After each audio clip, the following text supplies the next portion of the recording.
L'horloge de parquet égrenait les secondes dans le silence oppressant du château des Lilas, chaque tic-tac résonnant à travers les couloirs vides.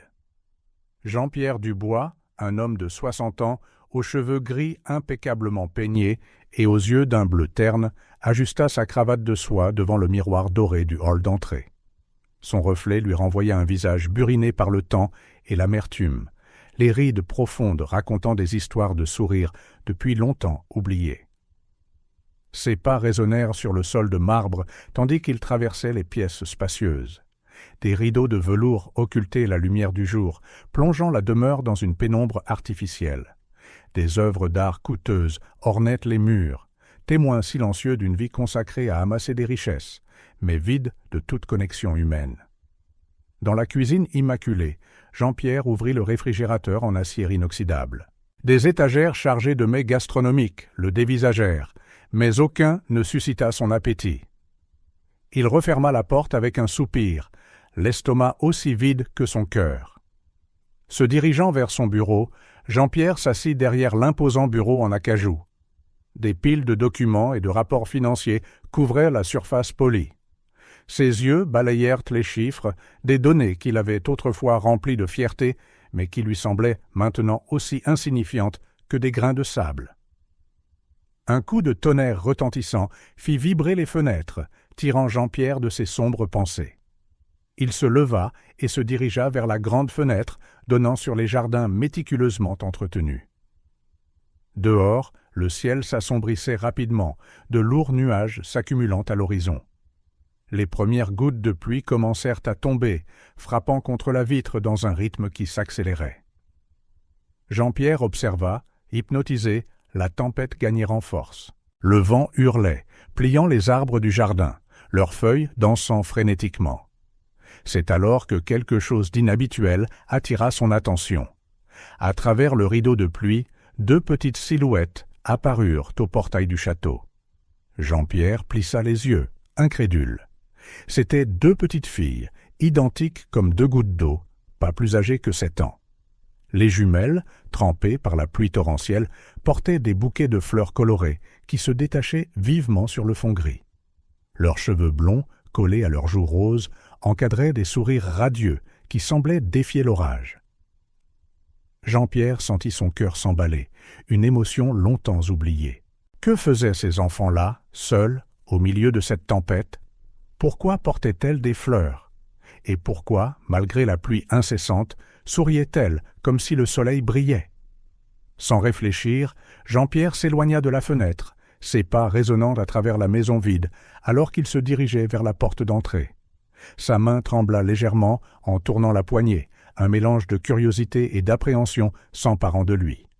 Le vent froid et la pluie le frappèrent au moment où il ouvrit la porte, mais Jean-Pierre le remarqua à peine.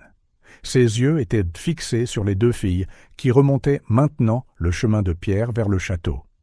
Elles marchaient, main dans la main, leur rire cristallin audible même dans la tempête.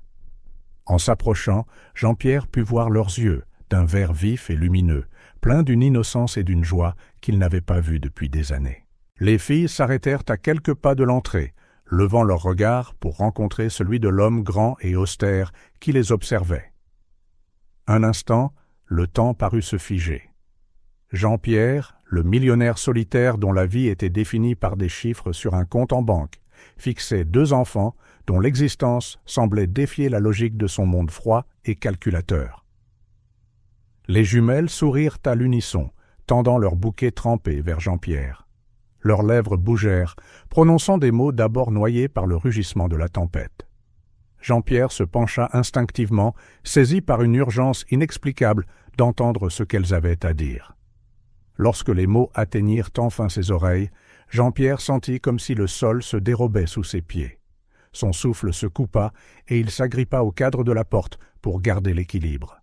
Les fleurs tremblaient dans les mains des filles, les gouttes de pluie glissant sur les pétales colorés. Leur sourire restait intact, leurs yeux verts fixés sur Jean-Pierre avec une intensité qui semblait percer son âme. À cet instant, alors que la tempête faisait rage autour de lui, Jean-Pierre Dubois sentit quelque chose se briser en lui. Une barrière invisible qu'il avait construite au fil des ans, s'isolant du monde et de ses propres émotions, commença à s'effriter. Les mots des jumelles résonnaient dans son esprit, défiant tout ce qu'il croyait savoir sur lui-même et sur le monde. Jean-Pierre resta là, paralysé sur le seuil de son château, incapable de bouger ou de parler, tandis que la pluie continuait son averse impitoyable. Que voulaient ces mystérieuses enfants? D'où venaient-elles, et pourquoi leurs simples mots avaient-ils le pouvoir d'ébranler les fondations de son existence méticuleusement construite? Alors que ces questions tourbillonnaient dans son esprit, Jean-Pierre se trouva face à un choix. Il pouvait refermer la porte, retourner à la sécurité de son monde isolé et oublier cette étrange rencontre, où il pouvait s'avancer dans la pluie vers l'inconnu et découvrir ce que ses filles et leurs fleurs pouvaient signifier. La tempête continuait, implacable, et Jean-Pierre Dubois, le millionnaire solitaire, était sur le point de prendre une décision qui changerait le cours de sa vie pour toujours. La pluie tombait en cascade, transformant le jardin soigneusement entretenu en une scène aquatique. Toujours sous le choc de la vue des jumelles, Jean-Pierre hésita un instant sur le seuil. Son regard retourna vers le hall d'entrée, se posant sur le parapluie noir oublié dans le porte-manteau en chêne. D'un geste impulsif, il le saisit et fit un pas hésitant à l'extérieur. Le vent lui fouetta le visage alors qu'il ouvrait le parapluie de ses mains tremblantes. Les gouttes de pluie tambourinaient contre le tissu noir, créant une symphonie chaotique. Jean-Pierre marcha le long du chemin de pierre, ses chaussures italiennes s'enfonçant dans l'herbe gorgée d'eau. Les jumelles restaient immobiles, telles deux statues colorées contre le gris de la tempête. Leurs robes à fleurs, maintenant collées à leurs petits corps, dégoulinaient sans cesse. Pourtant, leur sourire ne faiblissait pas, brillant comme des phares dans l'après-midi sombre. « Est-ce que vous allez bien ?» La voix de Jean-Pierre sortit, presque inaudible sous le fracas de la pluie. C'était la première fois depuis des années qu'il s'adressait à un enfant. Les filles échangèrent un regard entendu avant de répondre à l'unisson. « Nous allons bien, monsieur.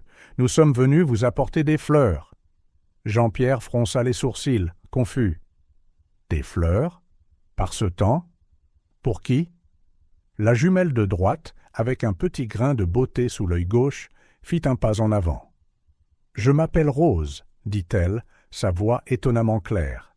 « Et voici ma sœur, Violette. » Violette fit un signe timide, serrant son bouquet contre sa poitrine. « Les fleurs sont pour vous, monsieur, » murmura-t-elle, sa voix presque avalée par le bruit de la tempête. Jean-Pierre cligna des yeux, stupéfait. « Pour moi?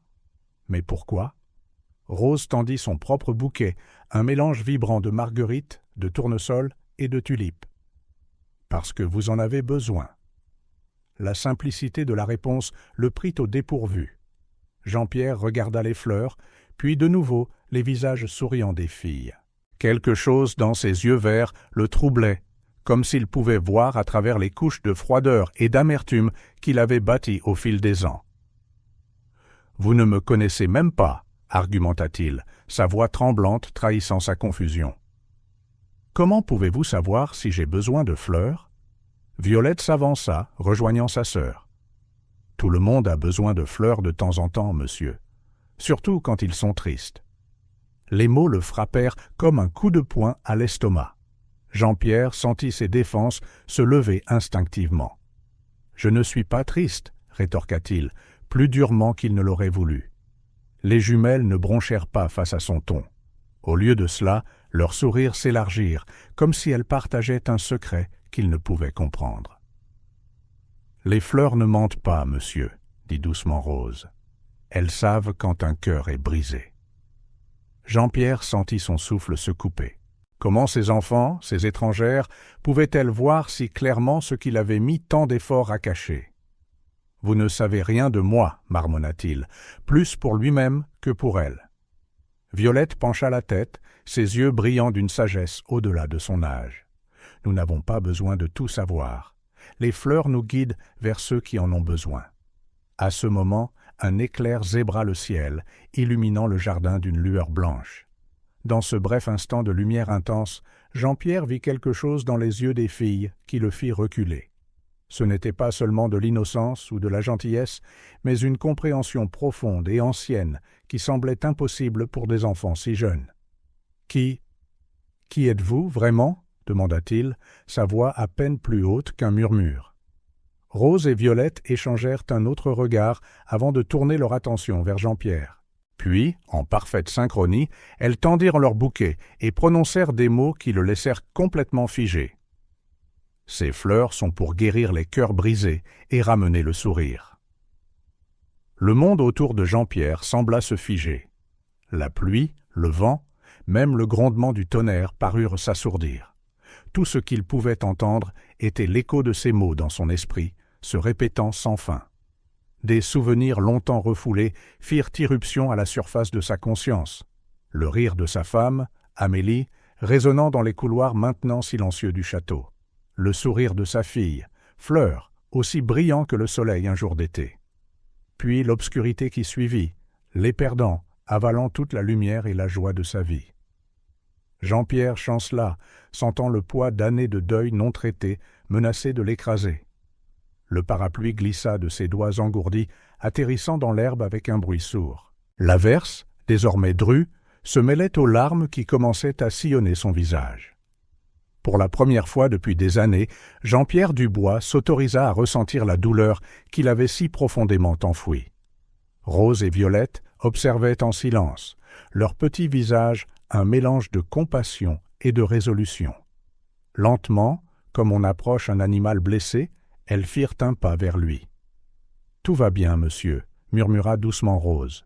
« Les fleurs sont là pour aider. » Violette hocha la tête, ajoutant « Elles ont le pouvoir de guérir, si vous les laissez faire. » Jean-Pierre leva les yeux, son regard rougi rencontrant celui des jumelles. Un instant, il vit le reflet de sa propre fille perdue en elle, et son cœur se serra douloureusement.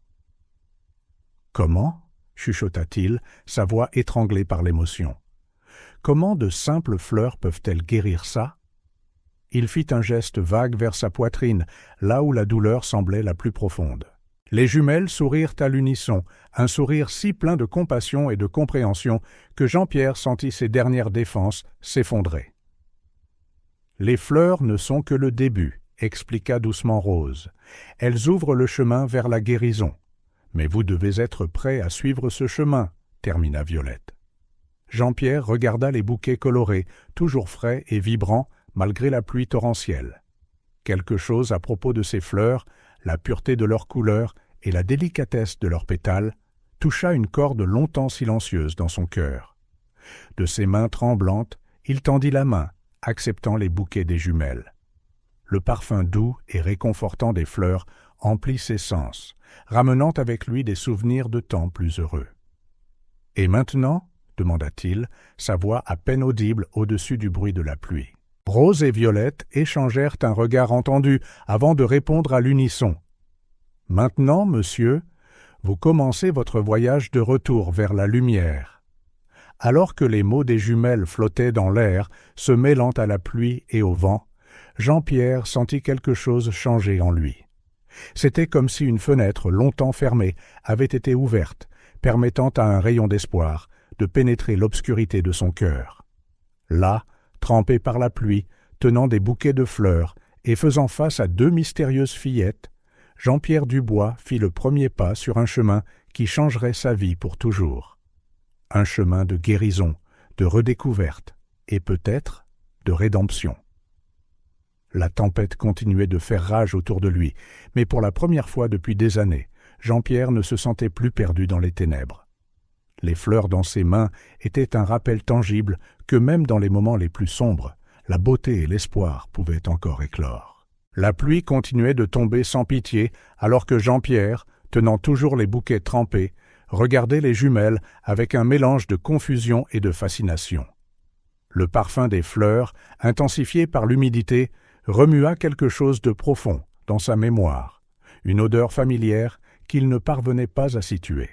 « Vous ne pouvez pas rester dehors par cette tempête, » murmura-t-il, sa voix rauque d'émotion.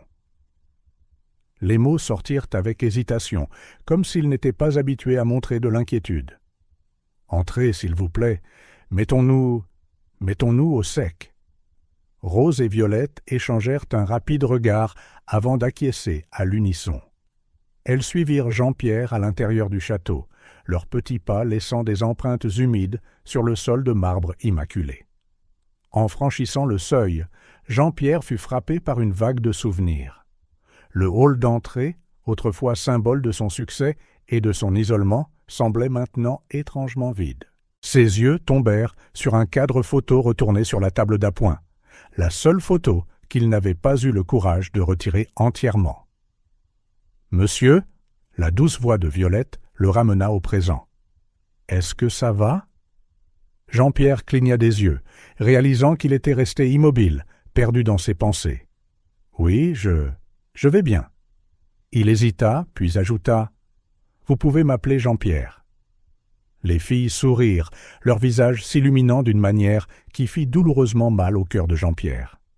Un instant, il vit le reflet d'un autre sourire, un qu'il n'avait pas vu depuis des années, sauf dans ses rêves les plus tourmentés. « Jean-Pierre » répéta Rose, comme pour tester le nom. « C'est un joli nom. » Il les guida jusqu'au salon, une pièce spacieuse décorée de meubles coûteux et d'œuvres d'art de valeur. Mais les yeux des jumelles furent attirés par la cheminée éteinte, aussi froide que le reste de la maison. « Vous devez avoir froid, » murmura Jean-Pierre, prenant soudain conscience du manque de chaleur dans sa propre maison. Il se déplaça pour allumer la cheminée, ses doigts tremblant légèrement en manipulant les allumettes. Alors que les flammes commençaient à crépiter, projetant une lueur dorée dans la pièce, Jean-Pierre sentit une vive pointe de déjà-vu. Un instant, ce n'était pas la cheminée de son château qu'il voyait, mais un petit poêle à bois dans une pièce exiguë et glaciale. L'odeur du bois brûlé se mêla au parfum des fleurs, et soudain, Jean-Pierre fut transporté dans ses souvenirs les plus profonds. Il se revit, âgé de 8 ans, blotti dans un lit étroit à l'orphelinat, regardant les flammes danser dans le petit poêle tandis que le vent hurlait dehors. Jean-Pierre, la voix de Rose le ramena au présent. « Vous avez l'air triste à nouveau. » Il se tourna pour faire face aux jumelles qui l'observaient avec un mélange de curiosité et de compassion. Un instant, Jean-Pierre envisagea de nier, de se cacher derrière le masque d'indifférence qu'il portait depuis si longtemps. Mais quelque chose dans les yeux des filles, une sagesse au-delà de leur âge, le fit hésiter. « Je me souvenais, admit-il, sa voix basse.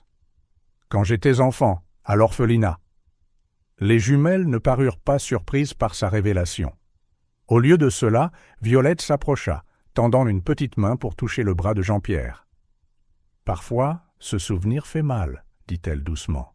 « Mais ça peut aussi guérir. » Les mots de la fillette firent remonter une autre vague de souvenirs.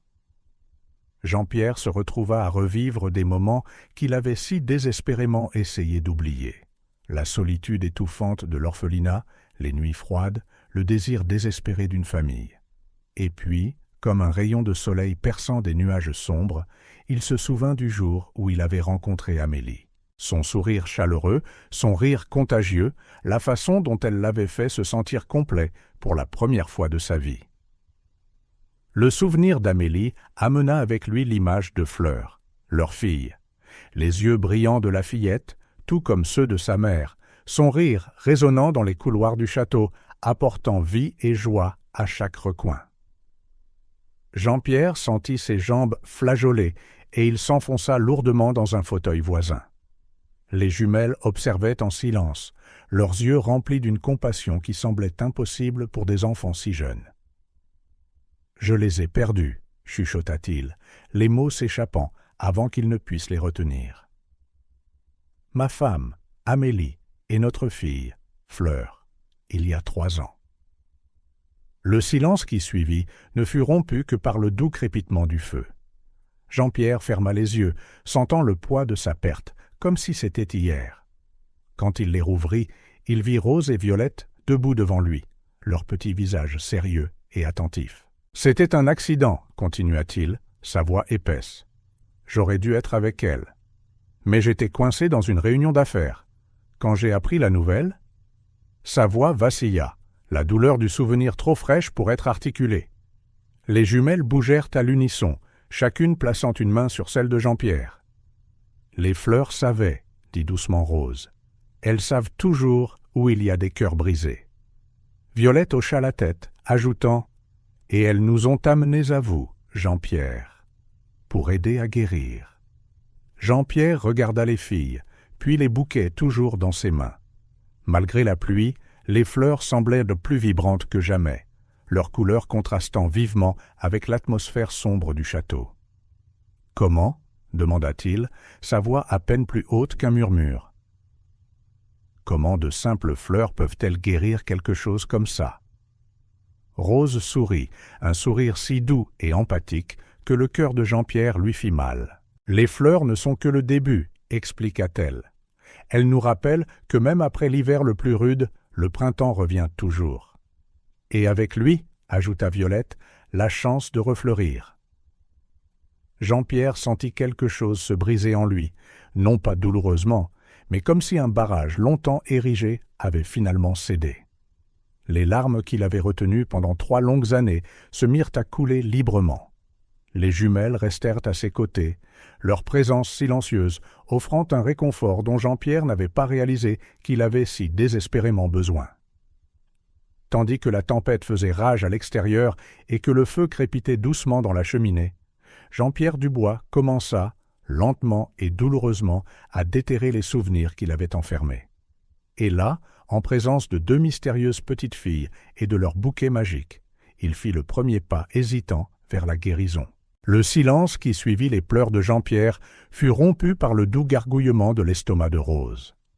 La fillette rougit, plaçant une main sur son ventre, tandis que Violette essayait d'étouffer un petit rire. Jean-Pierre cligna des yeux, comme s'il se réveillait d'une transe.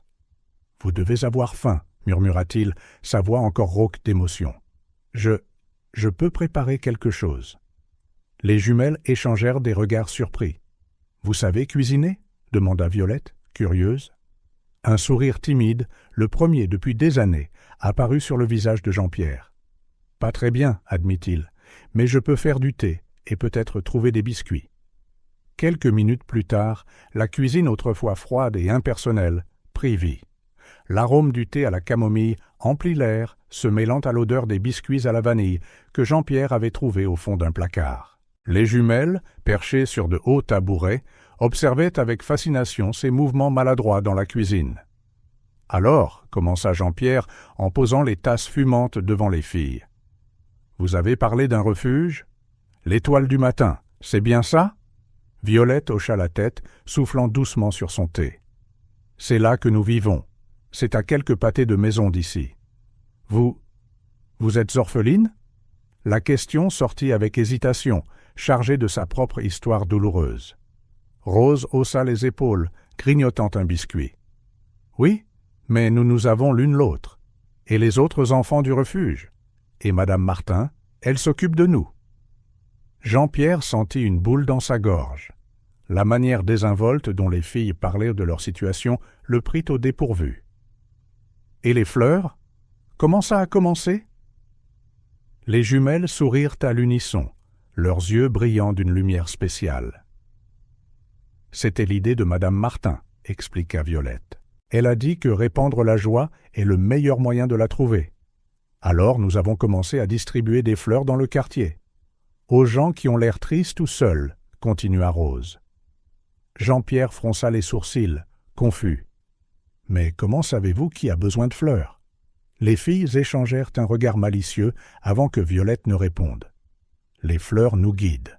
Elles savent toujours qui en a besoin. » Il y avait quelque chose dans la simplicité de sa réponse qui toucha profondément Jean-Pierre. Il se souvint du jardin dont Amélie s'occupait, des heures qu'elle passait parmi les rosiers et les lys. Fleur aimait l'aider, ses petits doigts arrachant soigneusement les mauvaises herbes et arrosant les plantes. « Ma fille, » se surprit-il à dire, « elle aussi aimait les fleurs, surtout les marguerites. » Les jumelles le regardèrent avec un intérêt renouvelé. « Comment s'appelait-elle » demanda doucement Rose. « Fleur, » répondit Jean-Pierre, le mot sortant comme un murmure. « Elle aurait... » Il fit une pause, faisant le calcul. Elle aurait 10 ans maintenant. Un silence doux s'installa dans la cuisine. Jean-Pierre sentit une larme solitaire couler sur sa joue, mais il ne l'essuya pas. Pour la première fois depuis des années, le souvenir de Fleur n'apportait pas seulement de la douleur, mais aussi une tendre chaleur. Elle devait être une fille très spéciale, dit finalement Violette, sa voix pleine de compassion. Jean-Pierre hocha la tête, incapable de parler pendant un moment. Quand il retrouva enfin sa voix, elle était épaisse d'émotion. Elle l'était, elle illuminait chaque pièce où elle entrait. Tout comme vous deux. Les mots lui échappèrent avant qu'il ne puisse réfléchir, et Jean-Pierre fut surpris par sa propre honnêteté. Les jumelles sourirent, leur visage s'illuminant d'une manière qui fit à la fois mal et gonfler le cœur de Jean-Pierre. « C'est pour ça que nous donnons des fleurs, » expliqua Rose, « pour ramener un peu de cette lumière aux gens qui l'ont perdue. » Jean-Pierre regarda les bouquets, toujours frais malgré la pluie, posés sur le comptoir de la cuisine. « Pensez-vous pouvoir me ramener cette lumière ?» Violette tendit la main et toucha doucement le bras de Jean-Pierre. « La lumière n'est jamais vraiment partie, monsieur Jean-Pierre. Elle se cache juste derrière les nuages, pour l'instant. » La sagesse dans les paroles de la fillette le prit au dépourvu. Jean-Pierre sentit quelque chose s'agiter en lui, comme si un rayon de soleil avait enfin trouvé une fissure dans son armure soigneusement construite. « Vous deux, commença-t-il, la voix tremblante, vous me rappelez tellement elle. Fleur, je veux dire. Elle avait cette même lueur. Les jumelles sourirent, un sourire si plein de compréhension et de compassion qu'il fit mal au cœur de Jean-Pierre d'une manière qu'il n'avait pas ressentie depuis des années. Peut-être, suggéra doucement Rose, que c'est pour ça que les fleurs nous ont amenés ici aujourd'hui. Jean-Pierre regarda les filles, puis les bouquets, et de nouveau les tasses de thé à moitié vides.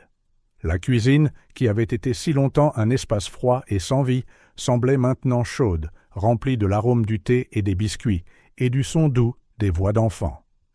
À cet instant, Jean-Pierre ressentit quelque chose qu'il n'avait pas connu depuis longtemps. L'espoir. C'était un sentiment fragile, aussi délicat que le premier bourgeon de printemps après un hiver rigoureux. Mais il était là, indéniable et persistant.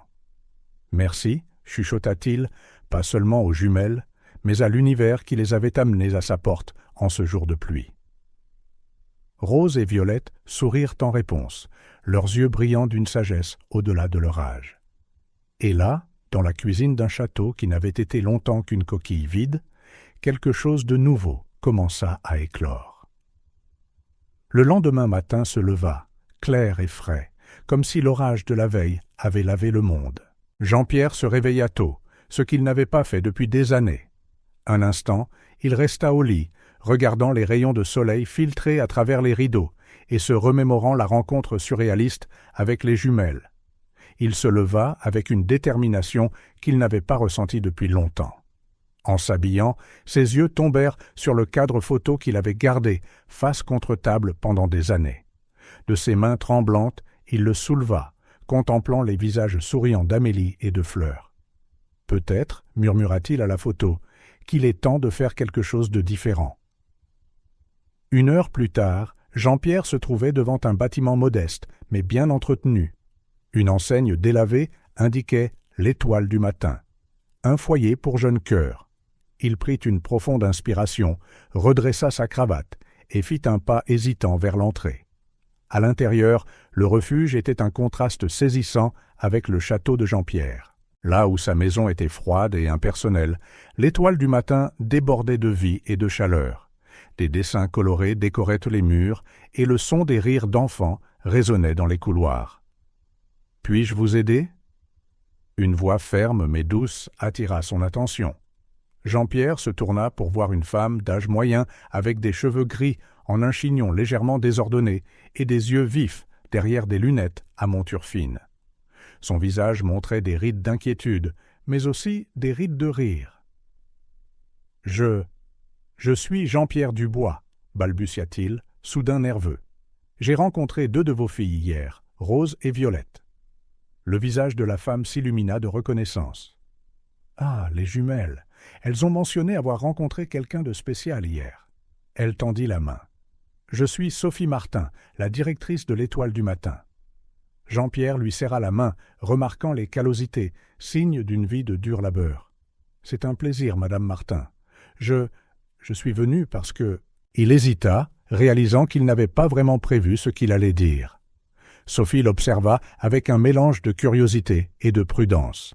« Et si nous passions dans mon bureau ?» suggéra-t-elle, faisant un geste vers un couloir voisin. Le bureau ressemblait plus à un placard converti, bourré de dossiers et de jouets oubliés. Sophie s'installa derrière un bureau usé, indiquant à Jean-Pierre de s'asseoir sur une chaise branlante. « Alors, monsieur Dubois, » commença Sophie, son ton maintenant plus formel, « qu'est-ce qui vous amène à l'Étoile du matin ?» Jean-Pierre prit une profonde inspiration, cherchant les mots justes. « Les jumelles, Rose et Violette. Elles m'ont profondément touché hier, leur gentillesse, leur lumière. » Il fit une pause, sentant l'émotion lui monter à la gorge. « Elles m'ont rappelé ma propre fille. » Les yeux de Sophie s'adoucirent légèrement. « Je vois. Les filles ont cet effet sur les gens, oui, et cela m'a fait réaliser que, que je pouvais peut-être faire quelque chose pour aider. » Il plongea la main dans la poche de son costume, sortant un chéquier. Sophie se redressa, visiblement plus sur la défensive. « Monsieur Dubois, » commença-t-elle, le ton prudent. « Nous apprécions toute aide, mais... » Jean-Pierre l'interrompit doucement. « S'il vous plaît, appelez-moi Jean-Pierre. » Il ouvrit le chéquier, prenant un stylo. « J'aimerais faire un don substantiel au refuge. » Il commença à écrire, mais Sophie leva la main, l'arrêtant. « Monsieur... »« Jean-Pierre, » se corrigea-t-elle. « C'est très généreux, mais je dois vous demander pourquoi. » Jean-Pierre cligna des yeux, surpris. « Pardon ?» Sophie se pencha en avant, ses yeux perçants. « Comprenez bien, ce n'est pas tous les jours qu'un étranger apparaît en offrant de grosses sommes d'argent, surtout après avoir rencontré 2 de nos enfants. » L'implication dans ces paroles fit reculer Jean-Pierre de choc. « Je ne ferai jamais. »« Ce n'est pas ça. Je ne vous accuse de rien, » clarifia Sophie, son ton ferme mais pas hostile. « Mais mon travail est de protéger ces enfants. J'ai besoin de comprendre vos motivations. » Jean-Pierre sentit une vague de honte et d'admiration. Honte de ne pas avoir considéré comment son offre pourrait paraître, admiration pour le dévouement féroce de Sophie envers les enfants dont elle avait la charge. Lentement, il rangea le chéquier. « Vous avez raison, bien sûr. Je n'ai pas pensé. » Il se tut un moment, rassemblant ses esprits. Quand il reprit la parole, sa voix était chargée d'émotion. « Il y a 3 ans, j'ai perdu ma femme et ma fille dans un accident. Depuis, je me suis perdu. J'ai arrêté de vivre, vraiment. » Sophie écoutait en silence, son expression s'adoucissant. « Hier, » continua Jean-Pierre, « quand Rose et Violette sont apparues à ma porte, c'était comme un rayon de soleil perçant l'obscurité dans laquelle je vivais. Elles m'ont rappelé ce que c'est d'avoir un but, de ressentir. » Il fit une pause, avalant la boule dans sa gorge. « Je veux aider, non pas parce que j'attends quoi que ce soit en retour, mais parce que peut-être, en aidant d'autres enfants, je pourrais honorer la mémoire de ma fille. Et peut-être que je pourrais trouver une forme de rédemption dans ce processus. » Un silence lourd s'ensuivit, chargé d'émotion. Sophie l'observa attentivement, comme pour évaluer la sincérité de ses paroles. Finalement, elle parla, sa voix douce. « Merci pour votre honnêteté, Jean-Pierre. Je comprends votre douleur et votre désir de faire quelque chose de significatif. » Elle fit une pause, choisissant ses prochains mots avec soin. « Mais s'il vous plaît, comprenez que ces enfants ont subi assez de pertes. Je ne peux pas leur permettre de s'attacher à quelqu'un qui pourrait disparaître une fois la nouveauté passée. » Jean-Pierre hocha la tête, comprenant son inquiétude. « Je comprends tout à fait, et je respecte votre prudence. » Il réfléchit un instant, puis continua. « Et si, au lieu d'un grand don unique, je m'engageais à aider régulièrement ? Peut-être que je pourrais venir ici, voir ce dont vous avez besoin, apprendre à connaître les enfants progressivement ?» Sophie l'étudia un long moment avant qu'un petit sourire ne se dessine sur ses lèvres. « Ça, dit-elle enfin, ça ressemble à un bon premier pas. » Jean-Pierre sentit un poids se lever de ses épaules. Ce n'était pas exactement ce qu'il avait prévu, mais d'une certaine manière, cela semblait juste. Un début, Une chance de faire une différence, lentement. Merci, dit-il sincèrement, de me donner cette opportunité. Sophie se leva, tendant la main. Bienvenue à l'Étoile du matin, Jean-Pierre. J'espère que vous trouverez ce que vous cherchez ici. En lui serrant la main, Jean-Pierre sentit quelque chose qu'il n'avait pas connu depuis des années. L'espoir. C'était un sentiment fragile, hésitant, mais indéniablement présent. En sortant du bureau de Sophie, il fut de nouveau accueilli par le son des rires d'enfants, et pour la première fois depuis longtemps, Jean-Pierre Dubois sentit qu'il était sur le bon chemin. Le chemin du retour vers la lumière. Sophie Martin était assise dans son petit bureau à l'Étoile du matin, le front plissé, alors qu'elle scrutait l'écran d'ordinateur. Quelque chose chez Jean-Pierre Dubois l'intriguait, et, en même temps, la mettait mal à l'aise. Ses années d'expérience lui avaient appris à être prudente, surtout lorsqu'il s'agissait de la sécurité des enfants. De ses doigts agiles, elle tapa le nom de Jean-Pierre dans divers moteurs de recherche. Des articles de journaux et des rapports financiers apparurent, brossant le portrait d'un homme d'affaires prospère, mais reclus. La tragédie qui avait emporté sa femme et sa fille était mentionnée brièvement, une note de bas de page dans son histoire publique. Sophie se pencha en arrière dans son fauteuil, pensive. La douleur dans les yeux de Jean-Pierre lorsqu'il parlait de sa perte semblait authentique, mais elle avait vu des gens utiliser des histoires tristes pour manipuler auparavant. Elle devait en être sûre. Pendant ce temps, au château des Lilas, une transformation subtile avait lieu. Les rideaux, autrefois perpétuellement fermés, laissaient maintenant entrer des rayons de soleil. Les bouquets de roses et violettes, désormais disposés dans de vrais vases, apportaient des touches de couleur à des pièces auparavant monotones. Jean-Pierre traversait la maison, ses pas résonnant différemment.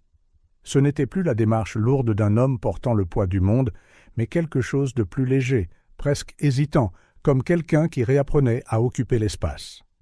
Il s'arrêta devant une porte qu'il avait maintenue verrouillée pendant 3 ans, la chambre de Fleur. Sa main se posa sur la poignée, tremblant légèrement. Il pouvait entendre la voix de sa fille dans sa mémoire, l'appelant pour jouer, pour lire une histoire, juste pour être là. « Pas encore », se murmura-t-il, reculant.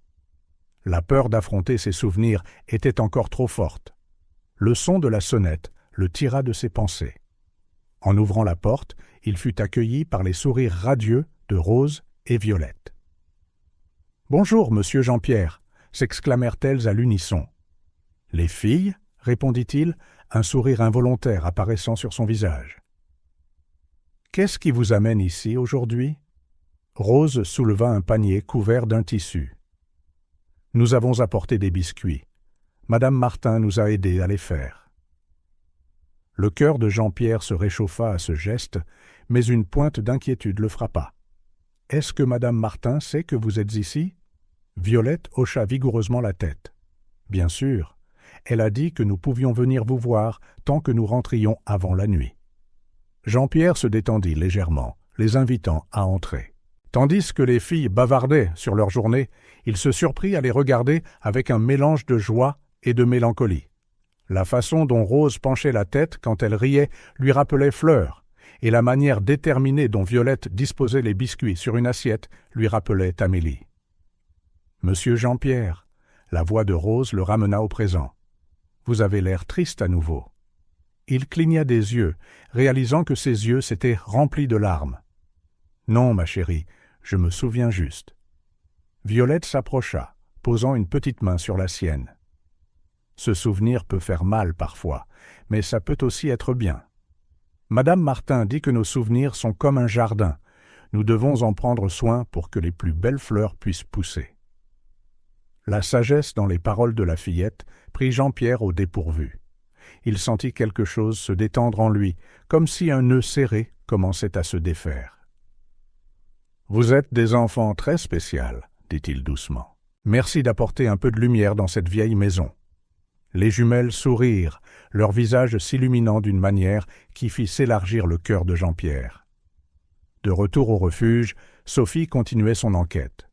Un appel à un ancien contact dans la police confirma qu'il n'y avait aucun casier judiciaire au nom de Jean-Pierre. Un autre appel à un ami des services sociaux ne révéla rien d'alarmant. Pourtant, quelque chose la tracassait encore.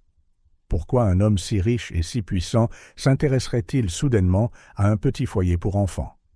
L'explication de Jean-Pierre sur l'hommage à la mémoire de sa fille semblait plausible, mais Sophie avait appris à ses dépens que les apparences pouvaient être trompeuses. Déterminée à obtenir plus d'informations, elle décrocha le téléphone et composa un numéro. « Allô, monsieur Jenkins? C'est Sophie Martin de l'Étoile du matin. Vous vous souvenez de ce service que vous me devez? Eh bien, j'ai besoin d'informations sur un certain Jean-Pierre Dubois. » Pendant que Sophie cherchait des réponses, Jean-Pierre affrontait ses propres démons intérieurs. Après le départ des jumelles, il se retrouva de nouveau devant la porte de la chambre de Fleur. La peur de l'ouvrir était presque paralysante, mais les mots de Violette résonnaient dans son esprit. Nos souvenirs sont comme un jardin. Avec une profonde inspiration, il tourna la poignée.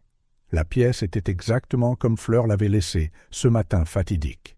Des jouets éparpillés, une poupée perchée sur un cheval à bascule, des livres empilés sur une table de chevet. Jean-Pierre fit un pas hésitant à l'intérieur, sentant une vague de souvenirs déferler sur lui. Des larmes coulèrent librement sur son visage alors qu'il touchait doucement chaque objet, chacun porteur de précieux souvenirs. Dans un coin, un chevalet attira son attention. Dessus, un dessin inachevé, le dernier de Fleur. C'était une scène simple, une maison, un soleil souriant et 3 bonshommes allumettes représentant leur petite famille. Jean-Pierre traça les lignes de ses doigts tremblants, comme s'il pouvait toucher l'essence de Fleur à travers ce dessin enfantin. Puis il remarqua quelque chose dans le coin du papier, presque caché. Fleur avait commencé à dessiner des fleurs, des marguerites, ses préférées. À cet instant, quelque chose à l'intérieur de Jean-Pierre se brisa et se reconstitua. La douleur était toujours là, vive et profonde, mais elle était maintenant mêlée à une tendresse qu'il ne s'était pas autorisé à ressentir depuis des années. « Oh, Fleur !» chuchota-t-il à la pièce silencieuse. « Pardonne-moi de m'être caché si longtemps. » Pendant ce temps, à l'Étoile du matin, Sophie raccrocha le téléphone, son expression un mélange de soulagement et de honte. Monsieur Jenkins, un détective privé à la retraite, avait fourni un rapport détaillé sur Jean-Pierre Dubois. Il n'y avait rien de sinistre, pas de sombre secret, seulement l'histoire d'un homme qui avait tout perdu et s'était retiré du monde. Sophie se pencha en arrière dans son fauteuil, réfléchissant. Peut-être, pensa-t-elle, que les murs de méfiance qu'elle avait construits au fil des ans pour protéger les enfants étaient parfois trop hauts. Peut-être était-il temps de donner à Jean-Pierre Dubois une véritable chance? Résolument, elle décrocha de nouveau le téléphone, cette fois pour un appel différent. « Allô, monsieur Dubois, c'est Sophie Martin. J'aimerais vous reparler de votre offre d'aider le refuge. Que diriez-vous d'un café demain ?» Alors que le soleil se couchait, projetant des ombres dorées sur la ville, 2 âmes solitaires, Jean-Pierre dans son château et Sophie dans son petit bureau, firent des pas hésitants vers la confiance et l'espoir. Et quelque part entre les deux, 2 petites jumelles souriaient, sachant que leurs fleurs commençaient lentement mais sûrement à éclore. La lumière du matin baignait le petit café parisien où Jean-Pierre et Sophie se rencontrèrent. L'odeur de café frais flottait dans l'air, se mêlant à l'arôme des croissants fraîchement cuits. Jean-Pierre arriva le premier, ses doigts tambourinant nerveusement sur la table en attendant. Quand Sophie entra, il se leva brusquement, manquant de renverser sa tasse. « Madame Martin, bonjour !» salua-t-il en tendant la main. Sophie la serra fermement. « Bonjour, monsieur. »« Jean-Pierre » corrigea-t-il, se souvenant de sa demande précédente. Alors qu'ils s'installaient, un silence inconfortable s'installa entre eux. Jean-Pierre le brisa le premier. « J'ai beaucoup réfléchi à l'Étoile du matin, » commença-t-il, sa voix calme mais déterminée. « Et j'aimerais proposer quelque chose de plus substantiel que de simples dons réguliers. » Sophie pencha la tête, curieuse. « Je vous écoute. » Jean-Pierre prit une profonde inspiration avant de continuer. J'aimerais financer une rénovation complète du refuge, de nouvelles installations, un équipement moderne, peut-être même une extension pour accueillir plus d'enfants. Les yeux de Sophie s'écarquillèrent de surprise. « C'est extrêmement généreux, Jean-Pierre, mais c'est aussi un projet énorme. »« Je sais, » acquiesça-t-il. « Mais après avoir visité, vu l'état, Ces enfants méritent ce qu'il y a de mieux. Sophie se mordit la lèvre, pensive. Je suis d'accord, le refuge pourrait être amélioré, mais une refonte complète. Je ne suis pas sûr que ce soit nécessaire, ni même souhaitable. Jean-Pierre fronça les sourcils, confus. Mais avec de meilleures installations, vous pourriez aider plus d'enfants, offrir plus de programmes. Il ne s'agit pas seulement des installations, Jean-Pierre, l'interrompit doucement Sophie. L'Étoile du matin est plus que des murs et des meubles. Il a une histoire, des souvenirs. Les enfants s'y sentent en sécurité, malgré ses imperfections. La tension commença à monter entre eux, chacun défendant sa vision de l'avenir du refuge. Jean-Pierre, poussé par le désir d'avoir un impact grandiose, et Sophie, protégeant l'environnement familier qu'elle avait cultivé au fil des ans. Alors qu'ils se disputaient, aucun ne remarqua deux petites silhouettes s'approchant de leur table. Monsieur Jean-Pierre, Madame Martin, les douces voix de Rose et Violette les surprirent. « Les filles » s'exclama Sophie, surprise. « Qu'est-ce que vous faites ici ?» Rose sourit timidement. « Nous sommes venus acheter du pain pour le refuge. Nous vous avons vu par la fenêtre. » Violette regarda d'un adulte à l'autre, son expression sérieuse. « Vous avez l'air tous les deux inquiets. Vous vous disputez à propos de l'Étoile du matin ?» Jean-Pierre et Sophie échangèrent des regards coupables. « Oui, ma chérie, » admit Sophie. « Nous essayons de décider ce qui est le mieux pour le refuge. »« Je peux dire quelque chose ?» demanda Rose, sa voix étonnamment ferme. Les deux adultes hochèrent la tête, intrigués. « L'Étoile du matin, c'est notre maison, » commença Rose. « Ce n'est pas parfait, mais c'est plein d'amour. »« Mais parfois, » continua Violette, « quand il pleut beaucoup, le toit fuit. Et en hiver, certaines pièces sont très froides. Et ce serait bien d'avoir plus de livres dans la bibliothèque, ajouta Rose. Et peut-être un ordinateur qui fonctionne vraiment. » Jean-Pierre et Sophie écoutaient, fascinés par la perspective des filles. « Mais, souligna Violette, nous ne voulons pas que ça change au point que ça ne ressemble plus à notre maison. » Rose hocha la tête en signe d'accord. « Peut-être que vous pourriez réparer les choses sans tout changer ?» Le silence qui suivit fut lourd de réflexion.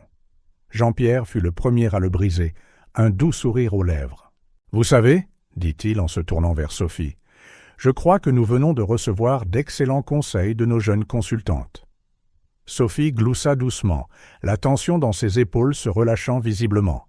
« On dirait bien, vous deux êtes très sages pour votre âge. » Les jumelles rayonnèrent, fières d'avoir aidé. « Que diriez-vous de ça ?» proposa Jean-Pierre, face à Sophie. « Et si nous commencions par des améliorations plus petites et plus urgentes ? Nous pouvons évaluer ce qui doit vraiment être fait, en écoutant les enfants et le personnel. » Sophie hocha lentement la tête. « Ça semble être un bon compromis. Nous pourrions former un comité, peut-être avec des représentants des enfants, du personnel et vous, bien sûr. »« J'adorerais en faire partie, » sourit Jean-Pierre. Puis, regardant les jumelles, « Et je crois que je sais déjà qui pourrait représenter les enfants. » Rose et Violette échangèrent des regards excités. « Eh bien, » dit Sophie en se levant, « il semble que nous ayons un plan. Que diriez-vous de nous retrouver au refuge demain pour commencer à planifier ?» Jean-Pierre accepta avec enthousiasme. Alors que Sophie et les jumelles prenaient congé, il les regarda partir, un sentiment de mission grandissant dans sa poitrine. Dans les jours qui suivirent, l'Étoile du matin bourdonna d'une nouvelle énergie.